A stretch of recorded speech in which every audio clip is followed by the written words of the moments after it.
Olá pessoal, é um prazer muito grande ter vocês aqui novamente. E vamos dar continuidade à introdução ao agronegócio, no nosso terceiro módulo, que é as formas sociais de produção agropecuária no agronegócio brasileiro. Tá? Então, sustentabilidade no agronegócio brasileiro é possível? Bem, pessoal, em julho de 92 foi assinado por 150 países uma estratégia para impedir o avanço das mudanças climáticas na Convenção Quadro das Nações Unidas sobre Mudanças no Clima. Tá? E por que isso aconteceu, pessoal? É uma preocupação que não é de agora as mudanças climáticas que estão acontecendo. Parte cientistas dizem que é natural, é normal, só que as ações do homem, né? O homem está acelerando essas mudanças. E isso tem um impacto gigantesco na agricultura e na pecuária, tá? Então, dentro dos países estava o Brasil, certo? Só que nenhum país era obrigado a fixar metas, mas mesmo assim o Brasil, naquela época, divulgou as metas a serem cumpridas até o ano de 2020, né? Que era a redução de emissão de gases, né, de 36,1% e 38,9%, deixando de emitir cerca de 1,2 bilhões de toneladas de dióxido de carbono, né, que é equivalente a toneladas de dióxido de carbono, tá? Que é a métrica utilizada.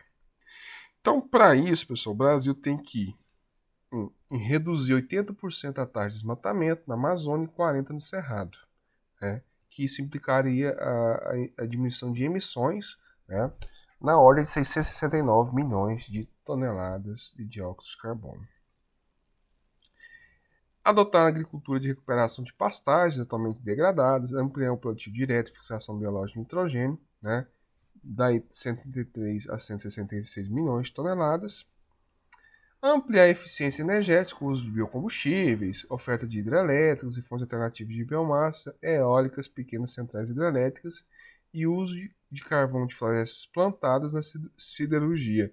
Isso também diminuiria de 174 a 207 milhões de toneladas.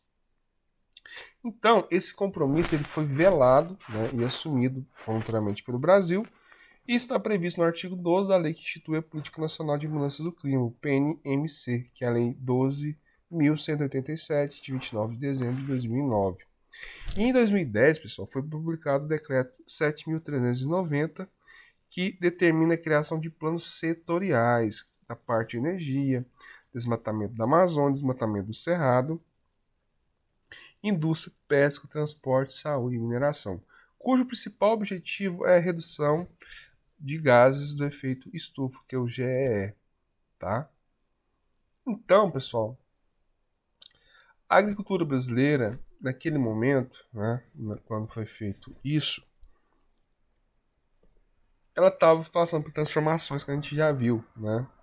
E o Brasil, pessoal, é algo diferente, porque a gente tem grandes extensões de terra, o clima é muito favorável, a água de qualidade na quantidade bacana.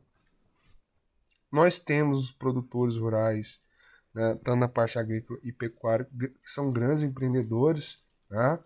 Nós temos aí nossos maiores frigoríficos, né, hoje com market share muito grande, empresas de celulose, como a Klabin, como a Suzano, né? Enfim.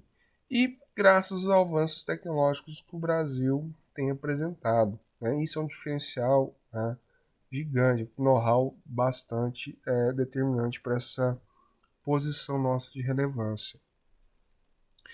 E o que isso trouxe para a nova agricultura brasileira, a agricultura que nós estamos vivendo? Né? Uma série de práticas de manejo que faz com que tenhamos menos impacto ambiental, certo? E tenhamos melhor qualidade na produção e na produtividade, que são, por exemplo, o revolvimento mínimo do solo, certo? Plantio sob palhada, que é o plantio direto, a produção de bioinsumos, certo? Controle biológico, a utilização de micro-organismos para controle de outras doenças e de insetos, de plantas daninhas, o manejo integrado de pragas e doenças, agricultura de precisão, tecnologia de aplicação de defensivos, a rastreabilidade dos alimentos e a gestão de risco de qualidade dentro das lavouras e da parte de pecuária, tá? Então isso tudo são ferramentas que o Brasil consegue por si só entregar uma boa qualidade nas suas produções mundo afora, tá? Então, a partir daí, o Brasil começa, voltando aqui, o Brasil ele começa a, a um novo patamar, né? Surge então a economia verde. O que é essa economia verde? É uma economia, pessoal, voltada para tudo que a gente está falando aqui, a responsabilidade social, ambiental e econômica. Então, foi na conferência Rio+20, né, onde, né, o cunho principal era o tema economia verde, né, que foi divulgado pelo relatório do Programa das Nações Unidas por meio do Ambiente, que é PNUMA, em 2011. O termo parece se apresentar como alternativa ao conceito de desenvolvimento sustentável consagrado na Rio 92. A economia verde, pessoal, ela está diretamente relacionada com as mudanças climáticas, baixa emissão de carbono, eficiência energética, energia renovável, entre outros. Então, o PNUMA 2011 define como uma economia que resulta em melhorias do bem-estar da humanidade, igualdade social, ao mesmo tempo que reduz significativamente riscos ambientais e escassez ecológica. Uma economia verde, ela pode ser considerada como tendo baixa emissão de carbono e eficiente no uso de recursos socialmente inclusiva. Eu tive a oportunidade de conhecer na Embrapa Gado de Corte, um programa bastante legal que eles estão desenvolvendo e estão vendendo no mundo afora, que é a carne carbono zero, que é dentro de um sistema de integração lavoura, pecuária e floresta, em que os gases tóxicos que a atividade pecuária emite, ele é absorvido e sanado pelos outros componentes da integração. E isso é muito bem quisto e visto lá fora pelo mercado consumidor externo. Por quê? Porque tem uma responsabilidade ambiental, né? Você vê que é algo, você tem, né, uma gestão aplicada de resultados satisfatórios dentro de uma economia verde. Então, isso faz com que, pessoal, que o crescimento da renda e do emprego ele deve ser impulsionado por investimentos públicos e privados, que reduzam emissões de carbono, aumentem a eficiência energética e uso de recursos que previnam perdas da biodiversidade e serviços em ecossistêmicos. Né? Então, por exemplo, o Cerrado é um ecossistema único no mundo, né? E está com grande parte já desmatado. Mas tem que se ter agora o cuidado de preservar o que resta e tentar reflorestar, né? Que naturalmente ao longo dos anos vai sendo reconstituído, né? Na sua legalidade, tá? Então os investimentos, pessoal, devem ser gerados e apoiados por gastos públicos específicos, reformas políticas e mudanças da regulamentação. Então a parte legal ela tem que ser adequada. Então, um incentivo, por exemplo, a pequeno produtor que queira se adequar, isenção fiscal, né, acesso a crédito. Então, o caminho do desenvolvimento deve se manter aprimorado, reconstruir o capital natural como um bem econômico. Tá? Então, ainda segundo a PNUMA, o conceito de economia verde não substitui o desenvolvimento sustentável. São coisas distintas. Tá? Mas há um reconhecimento de que a realização da sustentabilidade, né, se baseia quase que inteiramente na obtenção de modelo de certo da economia.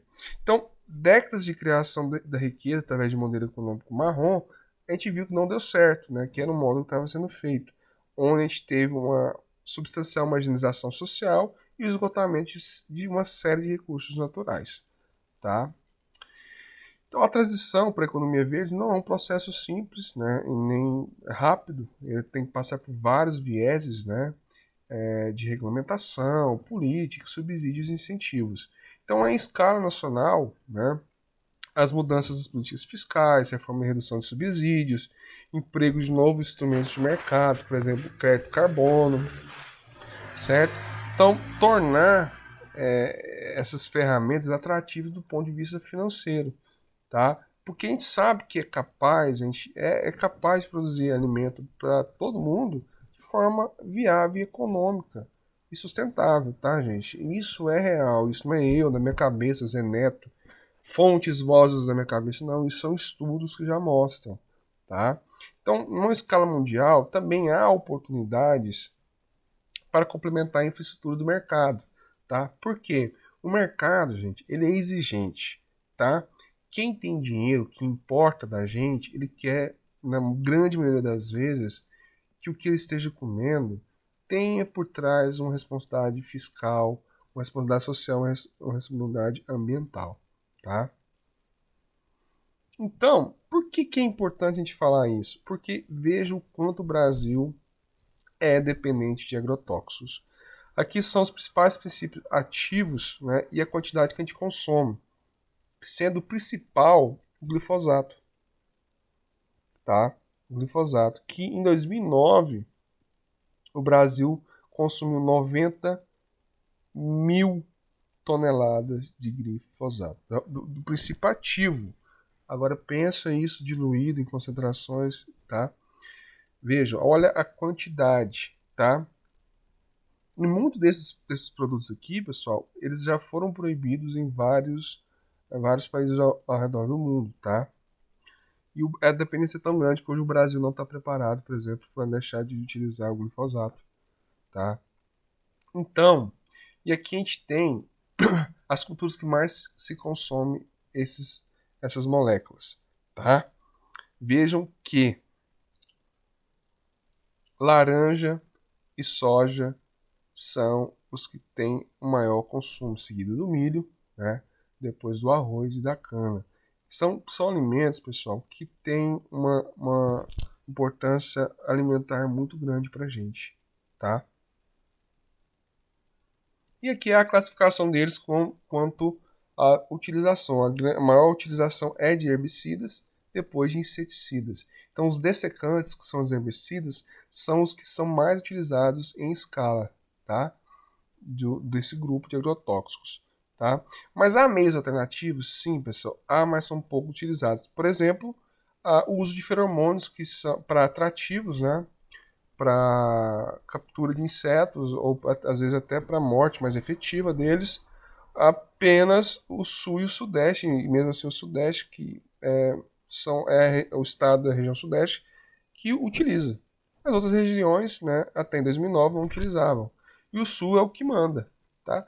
Devido, às vezes, pelo sul ter uma atividade mais frutífera, né? E isso ter mais efetividade. Mas, por exemplo, o bicudo no agodoeiro se mostrou que o uso de feromônios em armadilhas é muito efetivo, tá? A dependência brasileira em fertilizantes, pessoal.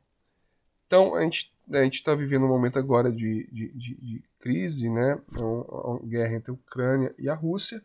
A gente viu o quão sensível isso é. O Brasil quase ainda é incerto o futuro, né? Mas a gente é capaz de se auto manter com fertilizantes, tá? Até um professor amigo meu da Embrapa, na verdade ele é pesquisador e me deu aula já, da Embrapa Hortaliça, mostrou um novo documento que é o Pacto para o Uso de Fertilizantes. É um plano, né, até 2050, que mostra vários meios para que seja suprido. Né? E um deles, né, hoje a gente vê a Secretaria de Agricultura do Estado de Goiás com grande investimento na questão do bioinsumo. Né? E dentro desses bioinsumos tem os biofertilizantes. Tá, pessoal? Então, isso é algo extremamente urgente para a economia do agronegócio brasileiro. Porque sem fertilizante não produzimos grão, não exportamos, não fornecemos ração, não produzimos carne, não produzimos ovos e nem leite. Tá? Então, isso tudo, né? Então, a dependência, o mercado, as oscilações de preço, isso tudo impacta na produção de alimentos. Tá? Então, aqui mostrando para vocês o quanto o Brasil é dependente de nitrogênio. Estamos em sétimo lugar na dependência de nitrogênio. Essa dependência não é maior, pessoal, porque graças a uma pesquisa brasileira que descobriu que uma bactéria, que são bactérias na verdade, né, do gênero Rhizobium, consegue fixar o nitrogênio da atmosfera em plantas da família das fabáceas. Então, para a produção de soja, que é uma planta da família das fabáceas, a gente consegue suprir quase na totalidade a necessidade de adubação de nitrogênio. Então, já imaginou se a gente não tivesse isso e precisasse adubar as plantações de soja com nitrogênio, por exemplo, ureia, que é uma fonte de nitrogênio? Então, nós seríamos mais dependentes, né? Agora, já na produção, no consumo, né, de fosfatados, o Brasil já está em quinto lugar, tá? Enquanto que na dependência do potássio, o Brasil está em quarto. Então, a gente é mais dependente, né, desses minerais, o fósforo e o potássio. E esses minerais, pessoal, são os NPK, nitrogênio, fósforo e potássio, né, utilizado como adubação inicial, tá, de plantio, né? Então, são altamente necessários para a agricultura brasileira. Então, aqui é um ranking mundial do consumo de fertilizantes total, né, uma fonte da IFA da ANDA, em 2006. O Brasil, né, como eu falei para vocês, no NPK ele está em quarto, né, no nitrogênio isolado ele está em quinto, no fósforo isolado ele está em quarto e no potássio isolado está em terceiro, tá bom? Então, aqui as perspectivas, né, que foram levantadas, a gente não tem dados atualizados, mas até 2020 você teria um aumento da dependência de 2009 a 2020 de 5,81% ao ano de dependência, tá? Para potássio, perdão, para potássio de 5,26% de fósforo e de nitrogênio de 3,87%. Então aqui também um problema sério, que é a evolução dos preços. Por quê? Porque você tem dois fatores agindo, tanto o preço da commodity quanto a dolarização. Então o Brasil, né, recentemente, teve uma desvalorização muito forte cambial, em decorrência principalmente da pandemia, mas também sob riscos políticas, né? E também teve um avanço muito grande do preço das commodities. Então, e essas duas coisas, com certeza, incentivaram, não é que incentivaram, agiram muito nesse levante dos preços, tá bom? E quais são as propostas para diminuir a dependência de fertilizante, né? O Brasil tem várias reservas, pessoal, de minerais, certo?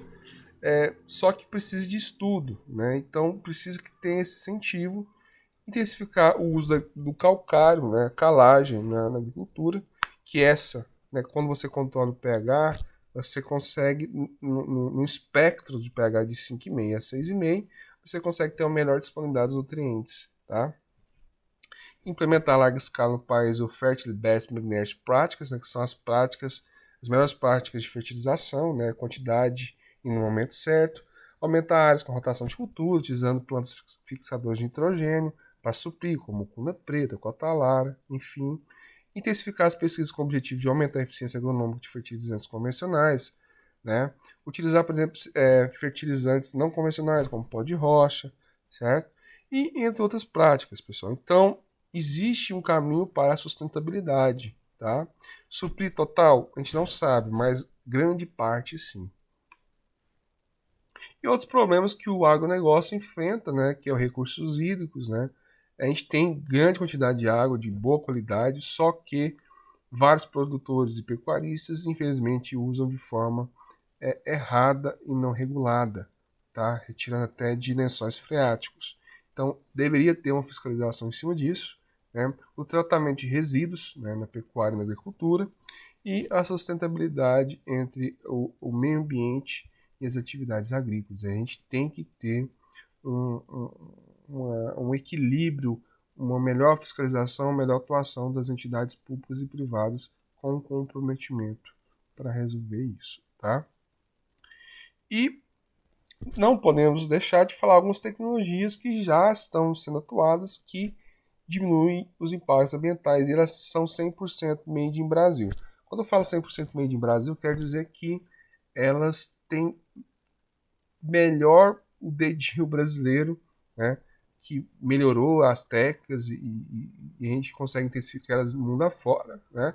Então, a recuperação direta de pastagem, que é a RDP, integração lavoura-pecuária, integração lavoura-pecuária-floresta, que é a LPF, sistema de plantio direto, fiscalização biológica de nitrogênio, reflorestamentos, água, energia, produção de bioetanol, produção de biodiesel e tratamento de resíduos, por exemplo, de de granjas suínas, granjas bovinas e por aí diante, tá? E a aula de hoje foi essa, pessoal. Espero que gostem, utilizem o material complementar e qualquer dúvida estamos à disposição. Até a próxima aula. Tchau, tchau.